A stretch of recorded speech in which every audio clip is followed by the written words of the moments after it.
We are live. Fairfield County live and local. It's John Kamal from 95.9 The Fox. I'm broadcasting from my bedroom, and my guest this evening, the great Swagg General, is broadcasting from a remote, unnamed location. We're very under the rug tonight. We're very under the rug. 100%. Swagg, how you feeling, bro? I'm doing all right. Just getting through each day and working from home, and eventually this will all be over. I hope. Right. Soon. Right. So, dude, I was glad that you reached out to me. So you've got some new music that is out right now that just came out. And talking about the new album FOH Worldwide, which is streaming right now. It sounds like there's some excitement in there, man. It sounds like an exciting There track is. to me. There is. It is. Yeah, it's our second EP. So we're cranking them out. We got the first one released on December 12th or December 18th, I should say.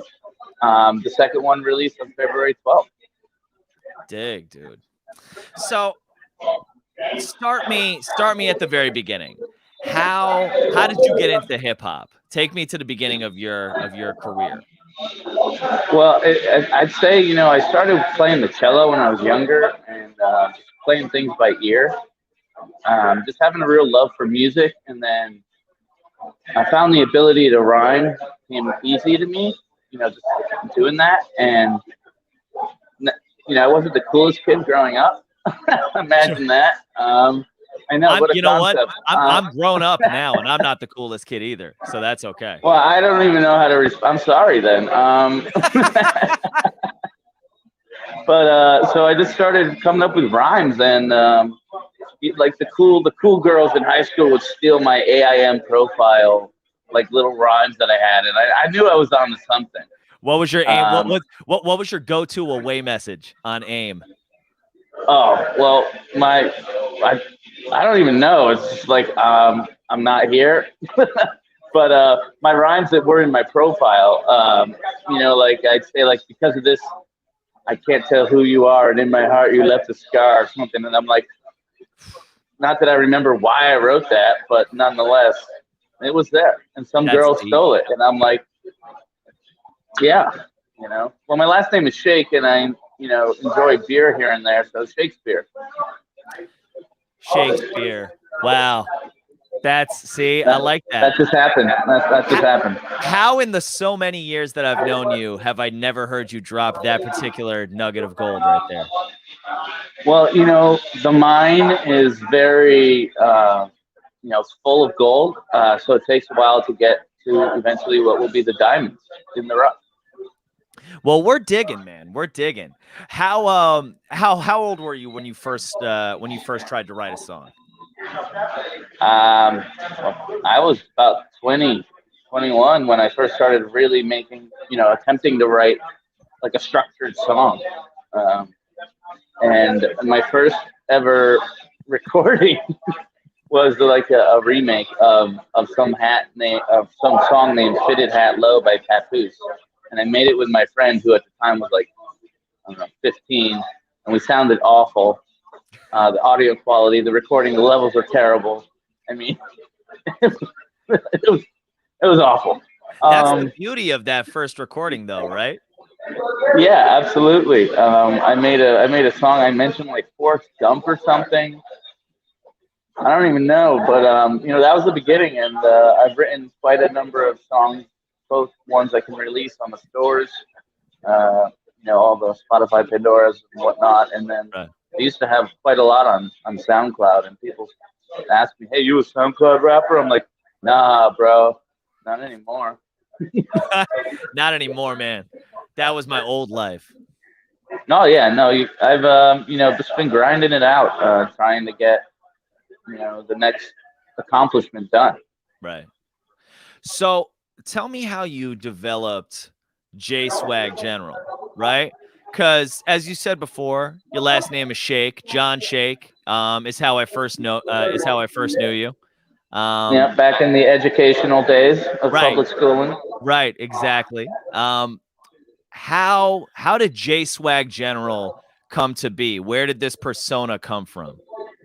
Well, I'd say the persona was always there, but it just didn't really have the name yet. And the hip hop name, I took General from my son, the General, who is an OG of the Bronx rap game. His name is my son, the New York General, and I was in a music video in which I was a background, with an extra, so to speak. And I was looking around, and I was like, wow, all these people look familiar. And it was Chi Ali and a whole bunch of other people in the rap game, and I was like, I want people to call me a general. So then That's I got the wild. swag. Right. Right. Wait, how did you find yourself in a music video? I mean, I'm sorry. I know that's off of my main question, but that's just interesting. How did that happen? I started doing extra work down in the city. I was on the Onion Sports Network as a segment for the sports section of the Onion, so to speak. And it was a documentary of high school football in Texas. Exactly. Okay, a documentary Yeah. of a documentary. Right, documentary on documentaries of Texas high school football, right? And it was like an Onion. Okay. Oh, yeah, and then I was on the pilot episode of Suits.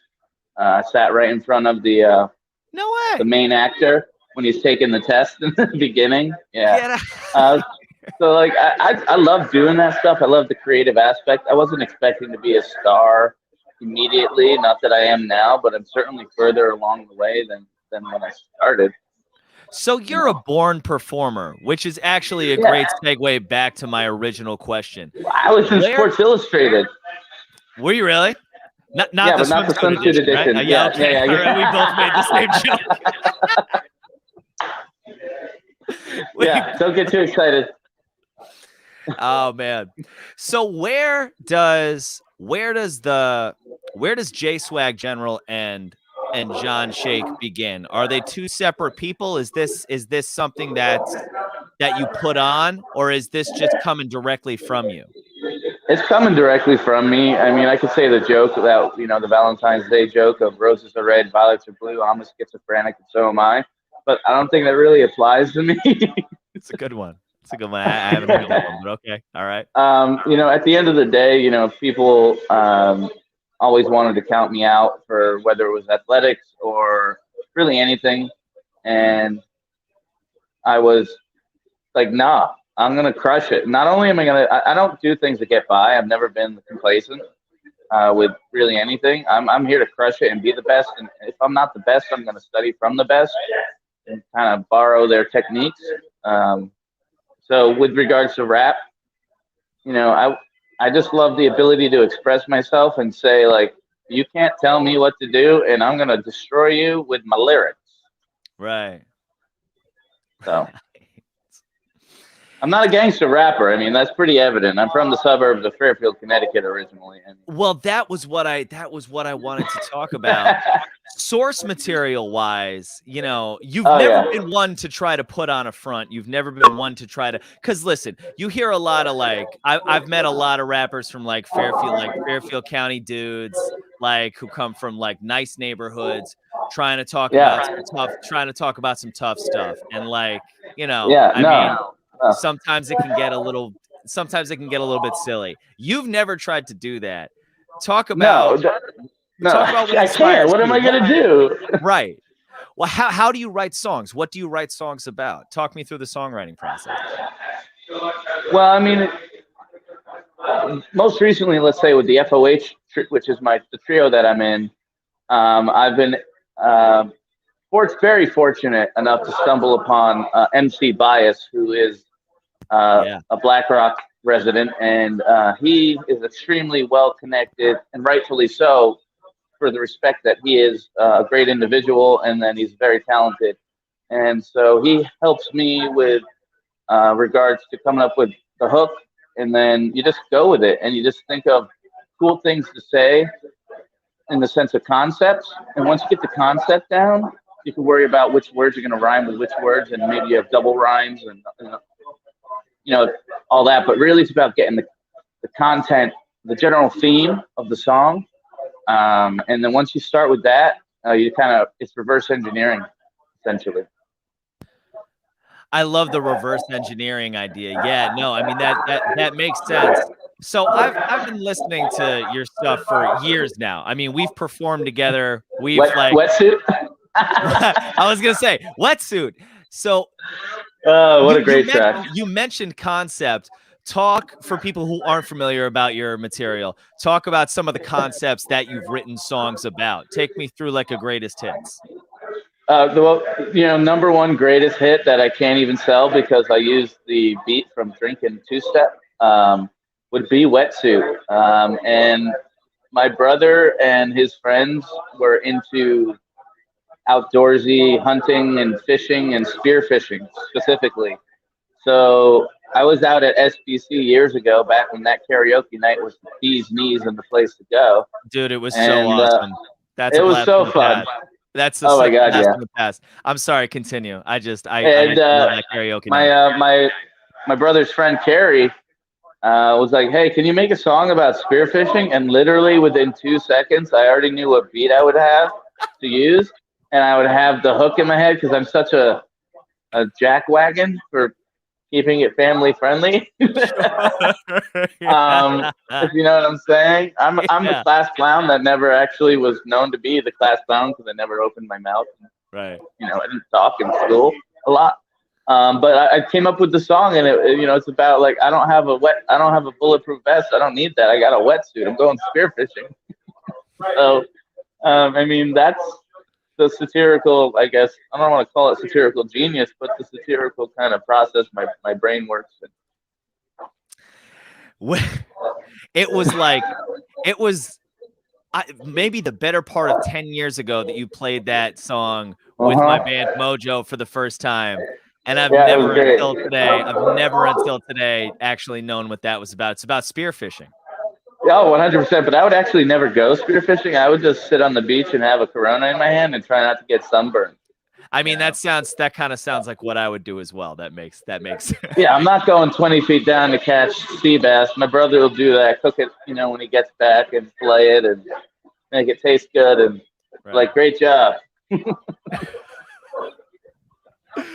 So Swagg General has evolved beyond just the music for you. Dope Money Culture is your clothing brand or really lifestyle brand. Tell me about Right, it is a lifestyle brand. Yep. Well, can you define a lifestyle brand for me? Because I've heard it defined before, but I feel like everyone has a different answer. What does it mean to you? Well, to me, it's to your point first. A lot of people overuse the term, just like they overuse the term handcrafted. I'm like, well, Right. everything's handcrafted because you have to use your hands at some point for the most part when you're doing things. Right. At what point does it stop, right? But with regards to dope money culture and what the lifestyle brand for that means is it's an inner characteristic trait that it's your fuel that drives you, right? So it's the fuel that drives you to be a unique individual that goes against the grain with passion. That is the core definition of dope money culture. It does not mean drug money culture. It never has and it never will. Right. It's intentionally redundant. Your dope, your money. It's from the Department of Redundancy Department, as I like to call it. Okay. Sure. So so like your dope means you're great, you're awesome. Your money means you're great, you're awesome. It means the same thing, and I did that on purpose. And then the culture, it's culture. It has more layers to it. It's not just a thin surface. Right. It's a culture of greatness, of double the greatness. Oh yeah, double. I mean, let's get chewing gum in this while we're at it. That's the statement of the great man. That's right. I loved how I loved how you didn't go because you see dope money culture and you think, oh yeah, drug money culture, whatever, that's some like gangster rap nonsense or something like that. But I love how you've turned that on its head. You've inverted it really by taking the alternate meanings of both of those words. dope, and money. Now, I didn't realize that you meant money the way that Vince Vaughn means money Your in money, Swinger. baby. Your money. I didn't realize that until I went on the website to prepare for this interview. But I do. I love that sense of turning it on its head. I feel like that's a theme for you, turning expectations on their head. Absolutely. I mean, people, they look at me, and specifically when I'm not dressed as a hip hopper, I either dress GQ or hip hop. If you ever see me in between that style, I look more generic. Just ask me what's wrong. But either way, I'm straight peacocking all the time. Not because I'm looking to get attention, but because I just feel very comfortable in what I'm wearing all the time. I mean, whether it's my own gear or my friend's gear or just something cool I happen to run into, I'm gonna do it, and I'm gonna not really care what other people, let's say the naysayers, the haters, which is again an overly used term, especially within the hip hop world. I'm not gonna pay attention to them, because at the end of the day, 99% of the people don't know what the heck they're talking about, and that 1% of the people know 99%. So you gotta, pick and choose where you're gonna listen, and listening is key. I can talk the bark off a tree, but I've learned as I've gotten older that it's not about that. It's about listening. Right. So. Right. Well said, man. So tell me about FOH Worldwide. Tell me about this new album that is streaming right now on all streaming platforms, right? iTunes, Spotify, all the good stuff. You name it. We're even in some random international ones, but we're there. Yeah. Sick. So the yeah. So the album is an accumulation of hard work over the years that I individually did, that MC Bias did, that DJ Class did, that Fuzzy Felix did. So Fuzzy Felix did all the beats that are on EP1, which is FOH World, and then now this EP2, FOH Worldwide, for the group FOH. And what's great about it is I used to listen to Fuzzy Felix when he was producing Fly Society back in the day. That was with Currency, TK, HIT. We even got hit on our record because Bias is boys with these people. It's not like, oh, I know them. It's like, no. Like, we have mutual deep respect for each other. Right. And he's a funny, just like Jack Wagon like me, except he's tall and more goonish. But, like, what are you going to do? Like, talk about two peas in a pod, peas and carrots. It's we have a great time recording. I have a mobile setup, and I go record with him, and then we send it and get it mixed and mastered. We also are working with DJ Class, who is one of the third pillars, if you will, of FOH. And DJ Class has a song, I'm the Ish, which was the song with Kanye on the remix, Lil Jon in the beginning. And we have a song out with him called Wash Your Hands. Wash or watch? Wash. Like use soap and water and clean your hands. Don't be a jerk, clean your hands, Topical for right now. 100%. I would have wrote it anyway, just like I wrote Wetsuit. Just give me a topic, I can run with it. Sure. I mean, I don't know if you know, I won a year of unlimited car washes from Fred's Car Wash. So I wrote a rap song about them. Stop it. Yeah, it was called Wheel Deal. That's amazing. Yeah. I'm like, I don't even know what to do. You should jingle right? Oh, 110%. I can write anything. Do that. How do I do it? I don't know how to do it. I'm just saying, holler at your boy, man. I work in radio advertising. Come on now. Well, you know what? This is why I'm on this interview. It's meant to be, dude. You have to play me the song that won you. We got wheel deals. What? We got wheel deals. What? So before we get out of here,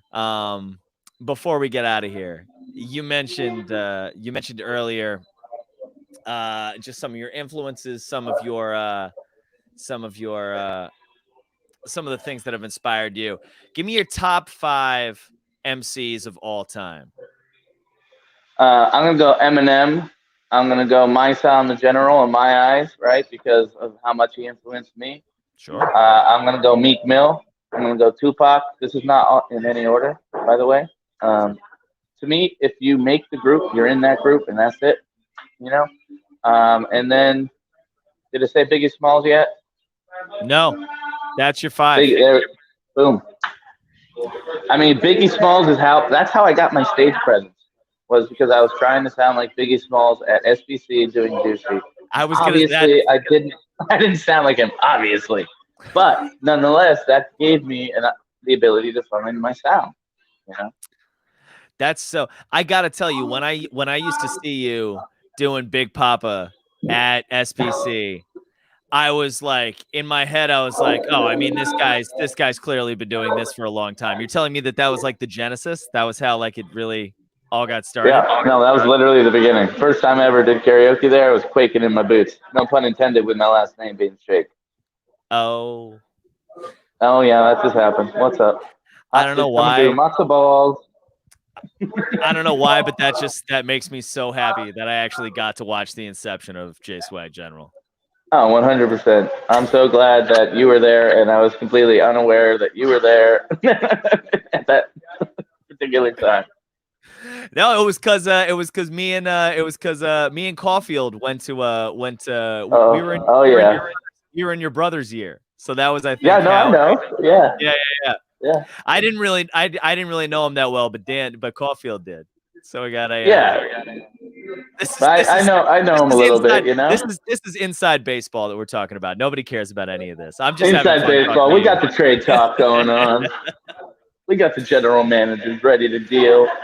Swagg, before we get going, is there anything else that you would like to plug, talk about, mention to the audience who are watching? I want to give a shout out. Yeah, I'd love to give a shout out to Corrupt down in Barbados.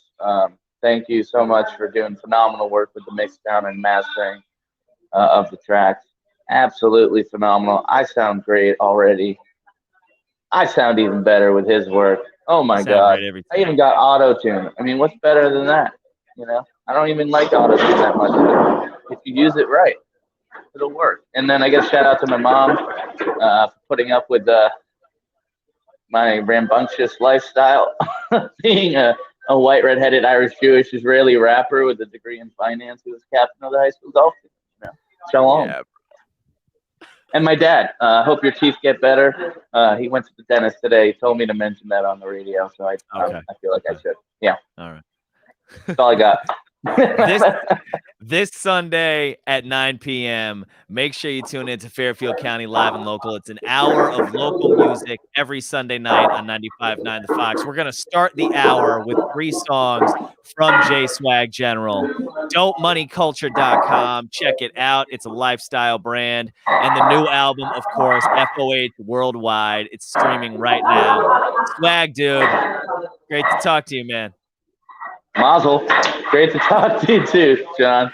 Hang out after I end the live feed for a second. But for people watching at home, tune in 95.9 The Fox this Sunday at 9 p.m. If you don't live in Fairfield County, you can listen to it on 959thefox.com.